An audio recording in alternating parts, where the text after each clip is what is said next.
It was the winter of my 20th year, and I had finally completed my last deployment. 6 years of my life had been spent answering the call of duty, walking through deserts that turned my skin to parchment, deserts that swallowed the cry of my brothers in arms and left only memories stitched into the seams of my uniform. I had seen things no one should ever see, survived ambushes that left scars both visible and invisible, and returned home each time hoping for the warmth of the family I barely knew. That December, I boarded the train that would take me back to my childhood home. The snow fell thick and silent, cloaking the world in a deceptive serenity. I thought of my mother's soft hands, the smell of her cinnamon and roasted ham, my father's rare smiles, the laughter of my younger brother Tyler. I thought of the Christmas tree, the garlands, the glow of candles flickering in the frosty windows. I thought of belonging. I thought of love. I arrived to find silence, not the kind of silence that welcomes, but the kind that shuts doors before you can knock. My duffel bag thudded against the wooden floor as I entered the hallway, and I could feel the weight of years pressing down on me. The house smelt the same, yet alien. A faint scent of pine lingered, but it was undercut by the cold, metallic tang of absence. My mother appeared first, a ghostly figure in a faded cardigan. Her eyes widened at the sight of me, but it was not joy. It was shock, unease. She whispered my name, barely audible, then turned away.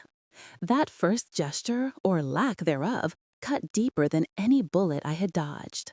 I walked into the living room where my father was sitting, a glass of whiskey in his hand, the dim light reflecting off his tired eyes. He looked at me as though seeing me for the first time, or perhaps as though I were a stranger who had wandered into his house by mistake. And then, without warmth, without acknowledgement of all I had endured, he said, "You weren't supposed to come back." The words hung in the room, heavier than the snow pressing against the windows. It was not just the words themselves, but the years of neglect, the small betrayals, the absence of affection that gave them weight. I had been sold to the army not for honor, not for duty, but to save him from the consequences of his own failures. I felt anger rise like a tide, but it was mingled with something colder, sharper, clarity. I realized that every sacrifice, every danger I faced, every lonely night had been for a man who would never see me as his daughter. Not really. I was a tool, a transaction, a pawn in his desperate games. I left the house that night, walking through the crisp snow as it clung to my boots.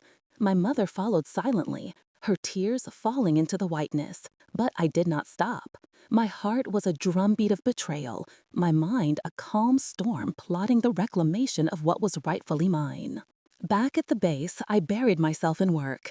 Training exercises, drills, long nights of paperwork all became rituals of preparation, sharpening not just my body, but my mind.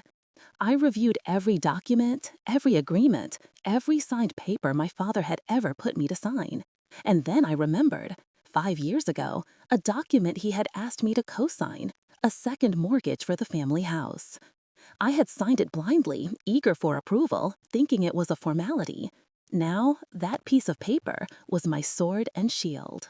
I contacted a lawyer, a real estate expert I had met during a seminar. I laid out the situation carefully, calmly, deliberately. The terms were clear. As co-signer, I had controlling interest in the property should the primary borrower default or voluntarily transfer. And as I recalled his missed payments, his frantic reliance on banks, I knew that moment had arrived. When I sent the certified letter stating my intent to exercise control, I did not need to write passion, anger, or threats. Facts were enough. The legal weight of the document carried the force of justice.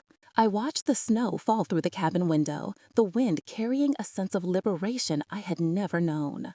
The next calls came in rapid succession. Tyler, my father, my mother, panic, pleading, attempts at negotiation. I ignored them. I had survived their emotional warfare for years. I could survive this as well. For the first time, I was not their soldier daughter, their obedient child. I was the majority owner of the house. I was the authority they had never acknowledged. The following days were a quiet storm. The property management team conducted inspections, notified tenants, and prepared legal documentation. I watched from a distance, the bitter winter air against my face, feeling a sense of control that surpassed any battlefield victory. I had turned their house into a place where I alone set the rules, where justice was measured not by revenge, but by rightful ownership. I visited the house myself on the morning of the legal transition. The confrontation was brief, calm, deliberate. My father's face was a map of rage, disbelief, and helplessness. Tyler tried to speak, but I raised a hand. I did not need explanations or apologies. I needed boundaries, the ones I had been denied for decades. The illegal tenants had been notified. The house, once a symbol of my subjugation, now stood as a testament to survival and empowerment. The locksmith changed the code. The house was mine. And I walked away, finally free. In the quiet of the cabin, I allowed myself a moment of reflection. The years of service, the pain, the betrayal, all had led to this point. I realized that the greatest victory was not in punishment or retaliation, but in reclaiming my dignity and autonomy.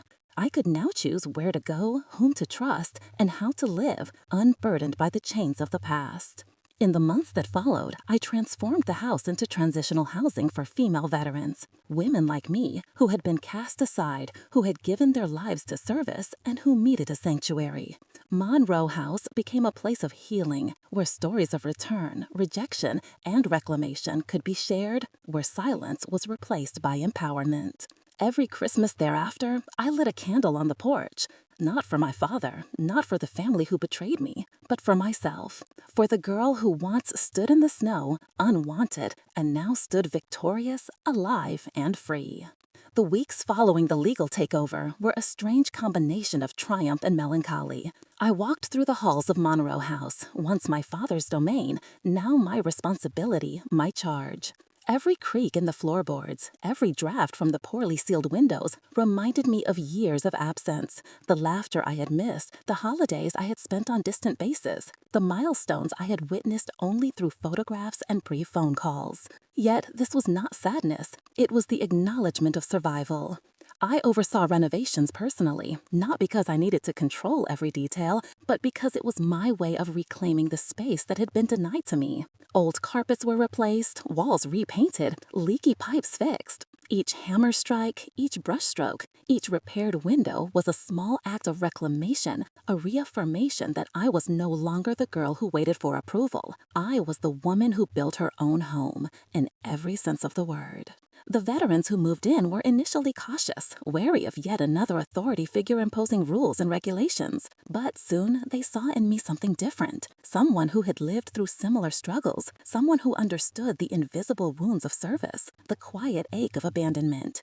I shared my story with them, not in a boastful way, but as a bridge, a mirror to reflect their own experiences. Slowly, trust was built, laughter returned, and Monroe House became more than just a building. At night, I often sat by the fireplace, sipping tea, or sometimes just staring into the flames. My mind wandered back to the past, the countless times I had risked my life in foreign lands, the letters I had sent home that were never read, the tears I had swallowed so no one could see. And yet, here I was, finally able to define my own narrative, to decide the terms of my own existence. I realized that survival was more than staying alive in the face of bullets and bombs. Survival was claiming your space in the world, demanding respect, and refusing to be invisible. One evening, a call came from my father. His voice was low, strained, almost hesitant. "Rachel, we need to talk." I did not answer immediately. I let the line ring, felt the weight of years pressing into that single moment. Finally, I picked up. "What do you want?" I asked, my tone calm, measured, devoid of the hurt that had once controlled me. I made mistakes. We weren't fair to you." He stumbled, words failing him as they always had. I listened silently, letting the words fill the space between us. But I did not soften. I could hear Tyler in the background, whispering, begging him to stop. "I understand," I said finally, "but understanding is not enough. Years of absence, of neglect, cannot be erased by apologies. The call ended with no promises, no reconciliations, only the acknowledgement that a bridge had been burned and could not easily be rebuilt. And yet, for the first time, I felt a profound sense of closure. I had not acted out of anger. I had acted out of necessity, out of survival, and out of a determination to honor myself above all else. Months turned into a year, and Monroe House thrived. Women who had felt invisible, abandoned, or silenced found their voices. The laughter of children visiting their mothers, the quiet moments of reflection in the communal rooms, the letters of gratitude that arrived, all of it reminded me why I had fought so hard to reclaim my life. I often thought back to the day I first walked into my father's house after years of service, expecting warmth, expecting love, only to be met with cold indifference. I remembered the sting of rejection, the hollow echo of doors closed in my face. But those memories, once painful, had transformed. They had become fuel, a reminder of resilience, a testament to the strength that comes from surviving betrayal and still standing tall. I walked into the